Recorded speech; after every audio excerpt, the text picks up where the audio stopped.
You touched my pickle, Murph. Shouldn't that be the other way around?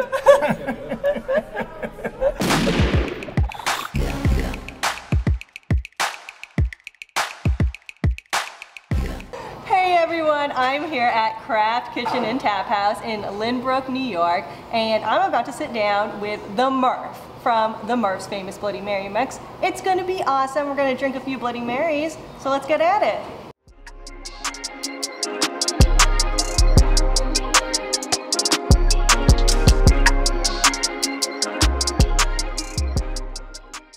Hey Murph, dude, it's good to see you again. I mean, when's the last time I saw you? April, right? We saw each other in April Yeah, at the Brooklyn, New York Bloody Mary Fest. Yeah, that was a good time. Yeah. That was a good time. So. Shelley, did you really fly from Seattle just for this interview? They've interviewed the Murph?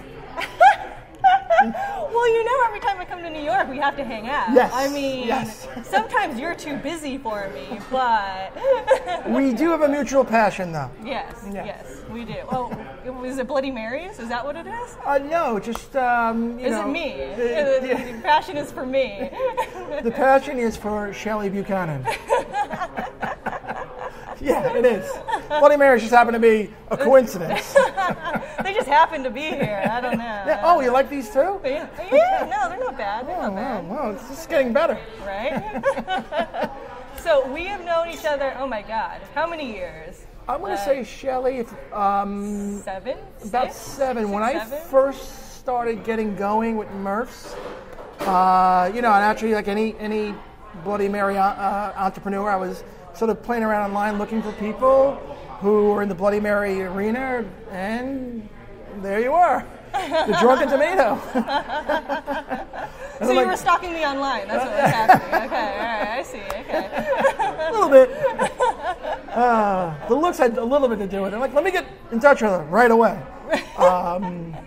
No, but all kidding aside, what happened was I was like maybe my second or third year with Murph's Famous, the back of my trunk at that point in time.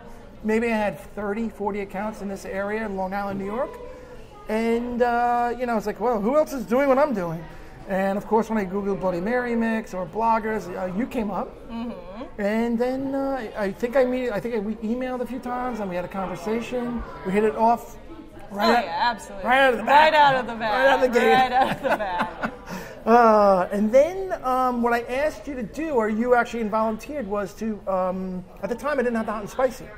Right. Oh, that's true. Correct. Yeah. I did not have the hot and spicy. Look, I got one flavor. How is that, by the way? Fucking awesome. Oh, yeah. It's the hot and spicy she's drinking. Drink the hot and spicy. Yeah. It's a better one. My opinion. Which one actually sells more? I don't know. Actually, the originals, which I have, because I'm not as brave as her, sells about, it's like 60-40. Really? Yeah. But when I do trade shows and events, it's like, that's it. This one. It's this one. Yeah. I know. When I do trade shows and events, it's always this one. Oh, okay. But the consumer on the shelf, because I'm in a bunch of supermarkets, it traditionally goes for the original because they think they can gussy it up a little bit, whatever. Add their own little thing. Yeah. So anyway, back to our original conversation. Yeah.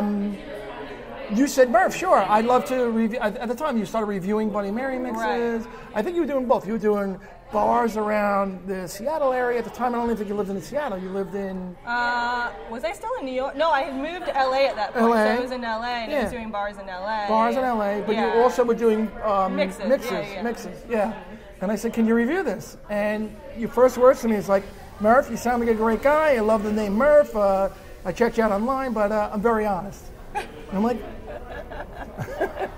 Bring it on! Like, okay, this guy has balls. All right. Which was true, and I sent her the original, which is now thumbs down. But the hot and spicy did not exist then.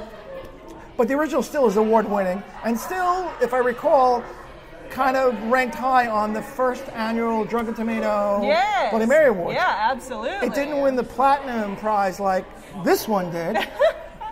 Well, this is my favorite. I'm not saying I had anything to do with it. No, I didn't.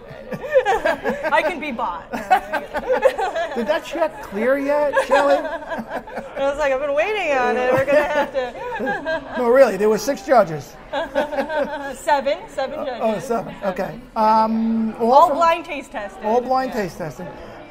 And this won the Silver Award, which is the Murph's original.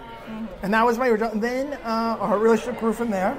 And then I think I called you up about 2.5 years later. I go, Shelley, I got good news for you. Yeah. What's that, Murph?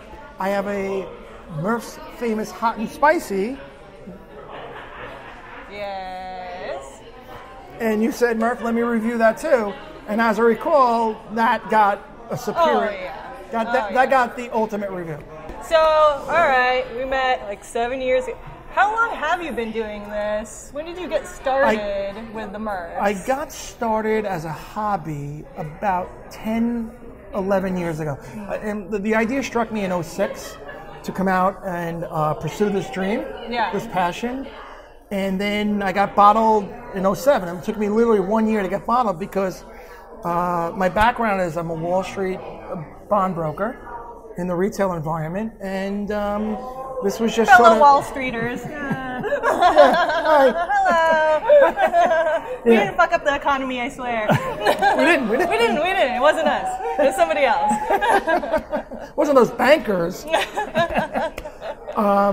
So yeah, I was making a really pretty good living, as Wall Street guys tend to do. But what I did is I said, you know what, my entrepreneurial spirit took over, and I came out with it in 2007. I got bottled in 2007.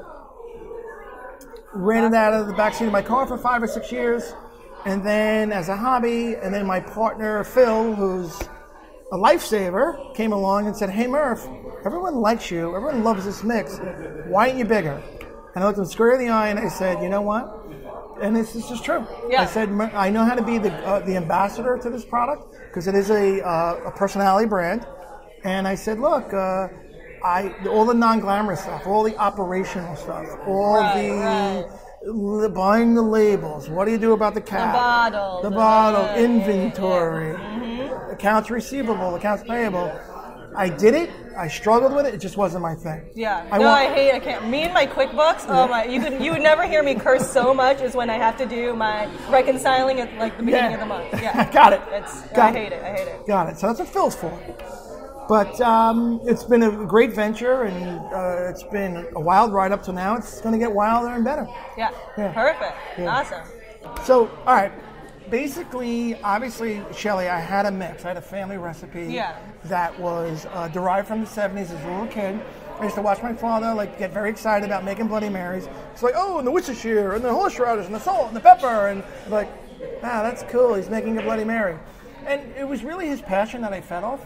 So when I got old enough to drink, which at that time was 18, believe it or not, and I started making Bloody Marys for my friends, my family, and just I sort of shared his passion that he had. And look, I never thought anything entrepreneurial about it ever. And I'm like, Dad did this, Dad did that, he did this, and what I kept getting was, wow, this is a good Bloody Mary, Murph. And okay, great. So what? I make a great Bloody Mary. Yeah. But it kind of took off from there, where I became, as I got older and more involved in socializing, for instance, like at tailgate parties, I was the Bloody Mary guy. Oh, right. Yeah. You know how everyone gets an assignment at a tailgate party? Yeah. You're the Bloody Mary dude. Yeah, Murph. Somebody invite Murph. Yeah. We need bloody. Yeah. Murph, that's, when we get there, that's the first thing we do. Yeah. So naturally, the night before, I'm doing my, by that time, it's like this, all that. Right. And, With a little what? That's the Worcestershire. Oh. I know what you do before tailgating now. Play along, Shelley. I wish I had some Worcestershire. She embarrasses me. I would never. Hold on, let's take another sip of the Murphs.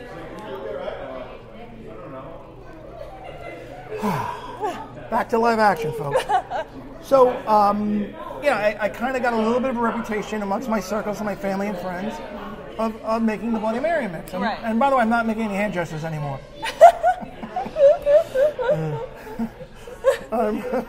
putting my hands like this.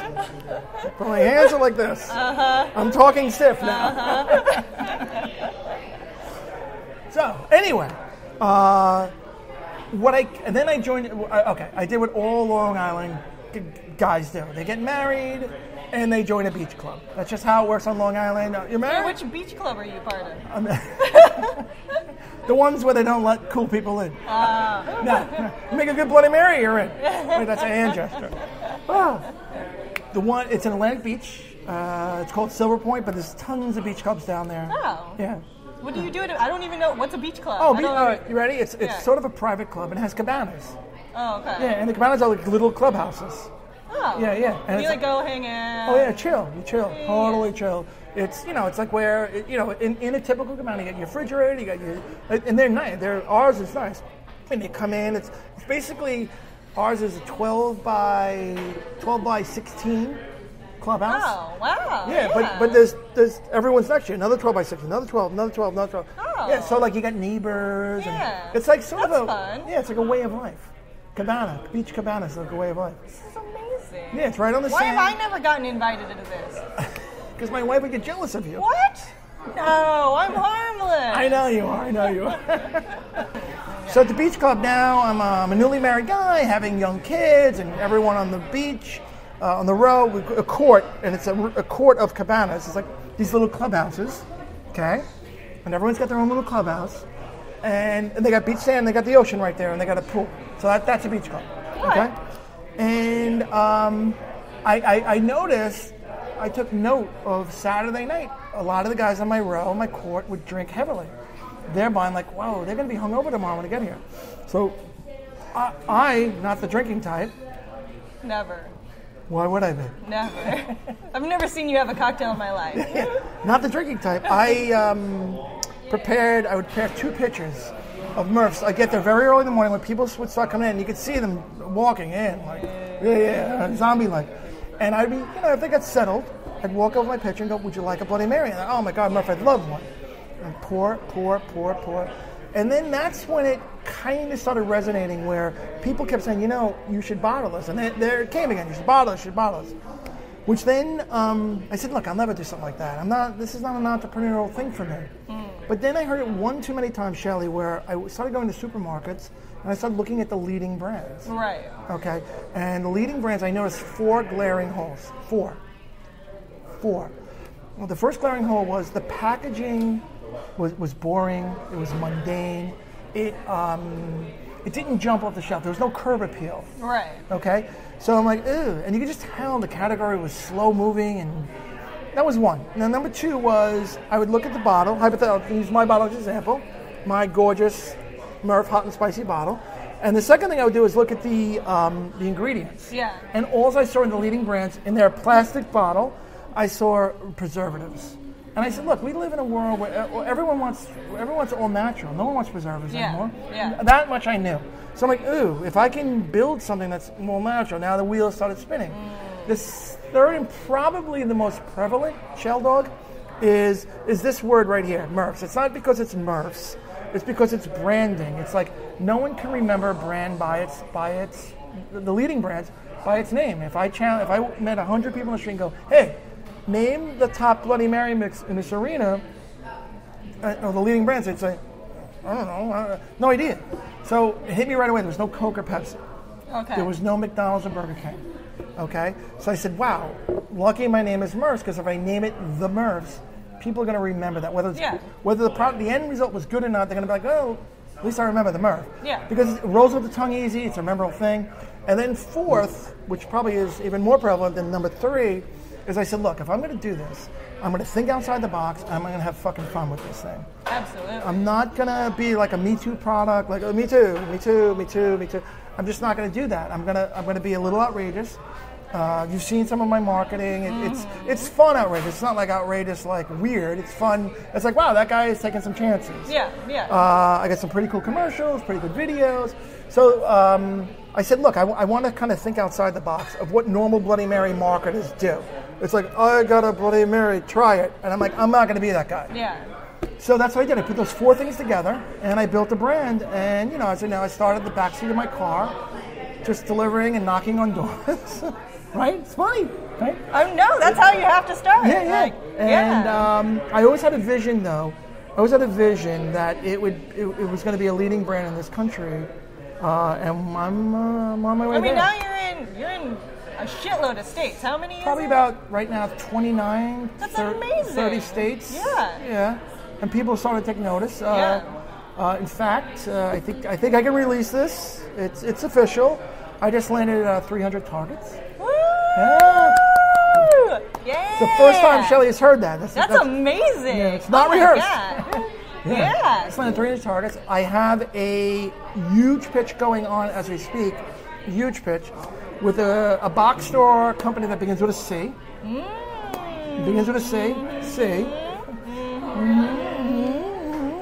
And so that's kind of where we're at now. I know I left out a lot, but yeah, that's where we are right now. That's awesome. Pretty cool. Oh, Pretty cool. shit. Yeah. Okay, so we are at Craft Kitchen and Taphouse here in Lynbrook, New York. Located in Nassau County, Long Island. Okay. Yes, I came out to Long Island during a fucking thunderstorm. Yes. If we can turn the cameras on, which we won't, because there's no cameraman. But if we did, it would be pouring. You would see pouring rain out there. Yeah, it's pouring down rain, probably thunder and lightning. Wow. It's really pouring. It's a lot. Which is a testament to Shelley. She will go rain, shine, snow. Snow. I once braved 10 inches of snow just to get a Bloody Mary. It was terrible. It was actually here in New York. Yeah. Oh, I was going to say, if you're home, you must have ran on the Murphs and you're covered. Those 10 that are there. Break if emergency. And we're having a couple Bloody Marys. Now, Murph, what do you think about this Bloody Mary at Craft? Well, Shelley, this happens to be Murph's Famous. I am drinking. Time for a commercial. Yeah. I'm drinking the Murph's Original. This is the original product I came out with. All right, original off. You are drinking, which is your favorite. Which is my favorite. Okay. This is my personal. Yeah. Hot and spicy all the way, 100%. Okay, now there's a secret between me, you, and the camera. Okay. Is I love the hot and spicy because it sells very well. But if I had my perfect world, I would take the original hot and spicy and make middle of the ground Murph. Oh. If I did a hot and spicy like you do, it would be a little bit hot for the Murph. All right. Look, every Superman's got hot for the Murph. I know you are. What am I? I know you are. What am I? Hot for the Murph because. And every Superman's got their kryptonite. All right. Let's edit this out. No, Murph loves the hot. All right.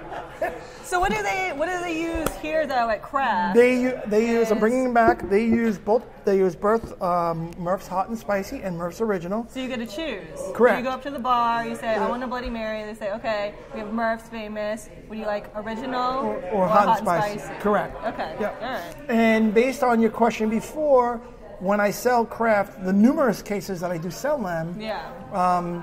I sell them more on Heineken. It's funny. It's like, Murph, I order more Murphs than Heineken Light. Don't blame me. Don't blame me. So I like to ask all my guests this one question. Okay. Because it's something very near and dear to my heart. I'm trying to figure out the answer to. I didn't see this one coming. What is a Bloody Mary? What is a Bloody Mary? I'm sure there's probably, if you had 100 guests, there's probably 150 different answers to this question, but I'll give you mine. Okay. A Bloody Mary is an enjoyable morning time to maybe mid-afternoon drink that sometimes acts secondly as a meal. All right. It fits many fashions. One fashion is it's a classic hangover drink. It gets you back the hair of the dog. Yes. It gets you back, in the game, so to speak. People who drink Bloody Marys typically only have one or two. Yeah. But when it comes to unless you're us, and then you'll have 10, 15. I don't know. There's always exceptions to the rule. Yes, but the typical person will have one or two. When it's Murph's, it's 3 or 4. I double that action. So it's a hangover drink, Shelley. It also is a very casual brunch drink.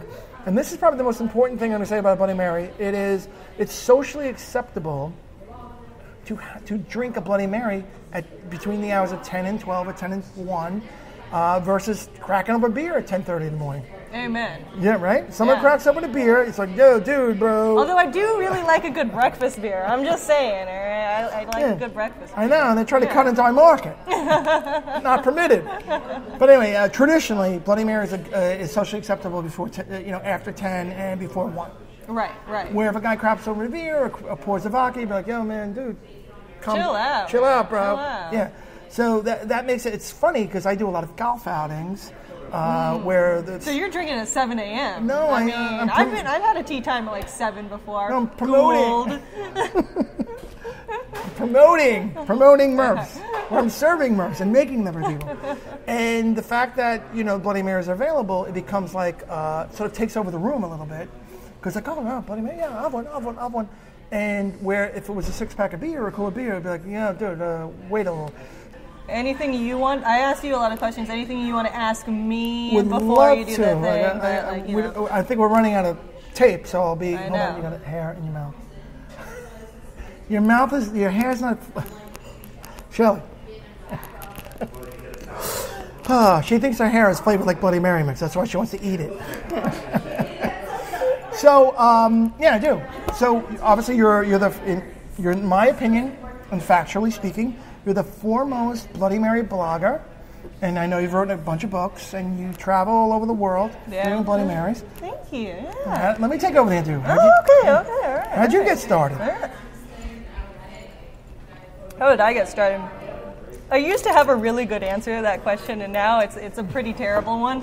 It's I used to have a shitty job working on Wall Street as a corporate lawyer, and I decided I wanted to do something way better and more fun where I got to travel the world and drink with my friends. So I made up my job, and so now I drink Bloody Marys for a living. 7 years later, that's what I do. Wow. Not bad. Yeah, no, it's not bad at all, right? I kind of do the same thing, but I just sell a bottle in front of that. Yeah.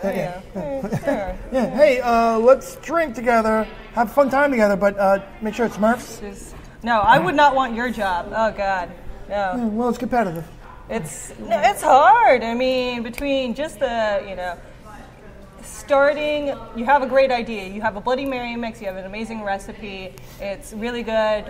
All your peers think it's really good. But going from that to then finding a co-packer or a commercial kitchen to sourcing ingredients to the bottle and the label and the marketing and the website and everything, it's super daunting, and that's even before you have the product in a final bottle in a case that you're ready to go out there and try to sell it to people. Your job is super hard. It's challenging. And this is going to be the entrepreneurial spirit that kind of jumps out of me, where from A to Z, from start to finish, I'm not finished. I'm probably at like J, right. It starts with a vision. And once that vision gets going, that starts the energy in your body. And the vision really was, the first vision was, I want one bottle on one shelf in one supermarket. Going through that year of and there's so much self-doubt. There's so much at night, putting your head on the pillow, looking at like is this worth it? What am I doing? Supposed to do? Correct. Am I succeeding? Even before I found out a bottle, I was like, what are you doing? No one's gonna bottle it. And then you wake up in the morning, you fight that little man, that little doubting man on your shoulder. You're like, no, I'm not gonna listen to him. And I call it, and a friend gave me this analogy. It's called pushing a big boulder up a hill, and every day just push it an inch. Push it an inch, and just push it. There's one day. There's the next day. Third day. Sooner or later, you're going to push it up this mountain, and one day, you're going to get top of the mountain, it's going to just roll down by itself. Yeah. I'm not there yet, but I'm still nudging that boulder, but it's becoming a lot lighter. I admit that. Yeah. But in the early days, you're out. It's you, your bottle, and the world, and that's how it starts. Okay, so we're about to wrap up. Really? I thought we were just getting started. I mean, we've been here like I know. We've been here like an hour and a half. So Yeah. Okay. So anything else you want to tell hold on. the masses? Anything you want to ask me? I don't know. We went through your profile. You're great, Shelley. Thank you for having me. Oh, thank you. It's very nice. I hope I am a recurring guest. Yeah, me too. Yeah, I want to tell the rest of the story, okay? What I do with every time I get interviewed on TV, which is, once or twice a year. Yeah. I give the host a gift. Can I present you again? Yes, you know gifts are my love language. It's right? not perfume. It doesn't have to be perfume. It could be anything. It's not lingerie. Okay, now I gotta go. So, Shell, here you go. This is the official Murph to Shelley. And you spelled my name right. Yes. Nobody ever spells my name right. I had to Google it. Best wishes, the Murph. Now, what I refrained from doing, because the pen was flowing so well, I left it. I was going to put in this real estate to my favorite Bloody Mary blog. No, my favorite Drunken Tomato. My favorite tomato. Oh. So you can undo this and you can put that in there. Oh, just right there. Yeah, right. Oh, my favorite tomato. Just get a green Sharpie. Yeah, all right. Okay. But I knew, I'm like, it's not a lot of real estate. No, it's not. It's not. Yeah. So anyway, if I don't mind, get your Murphs out of the way. I know. All right. That was great. One thing I want to tell you once, and you should have asked this question, but you didn't. What? Murph, you have any trademarks? Murph, do you have any trademarks? Oh, wow. Funny you should say something. You don't say. I have two. What? One sip, one believer. Love it. Which means it's a challenge that, hey, take a sip of my product. I think you're going to be a believer. And but this is the one I like best. This is the T-shirt that I had. Actually, I should have brought it. Yeah, this is the good one. Next time. Party with the Murph. Yeah. I'm very happy I got a party with Murph. This has been awesome. Oh, I loved it every second of it. I know you did.